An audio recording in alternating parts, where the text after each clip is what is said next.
At my wedding, just as the vows were about to begin, I turned my head and saw the best man wearing my grandmother's ring, the very ring my fiancé had promised me he'd pawn to cover some mysterious debt.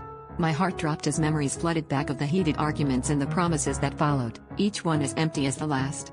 Here we were, surrounded by friends and family, and the gleaming heirloom on his finger was a glaring beacon of betrayal, one I couldn't ignore any longer. The air in the room shifted, a chorus of whispers following my every move as I walked over to confront him directly. The best man, caught off guard, stammered a half-hearted excuse about borrowing the ring for good luck, but his eyes darted nervously to my fiancée, who was now as pale as the white roses adorning the altar.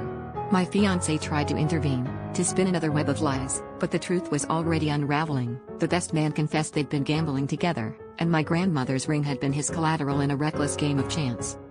Every word was a dagger, slicing through the veneer of trust I clung to, revealing a tangled mess of deceit. As I stood there, the crowd a blur of shocked faces, I realized that this wasn't just about a ring or a secret gambling habit. It was about the man I was about to marry, who had chosen over and over again to hide, to deceive, instead of standing by me with honesty. I felt the weight of every lie, every broken promise, and knew that this was a turning point I couldn't ignore. Amidst the chaos, as accusations flew and loyalties were questioned, I took a deep breath and walked away from the altar, leaving behind the twisted love story that was never mine.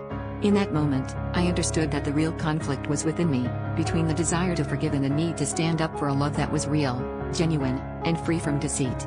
As I stepped out into the sunlight, I felt a strange sense of freedom, knowing that sometimes, the most shocking revelations are the ones that lead us back to ourselves.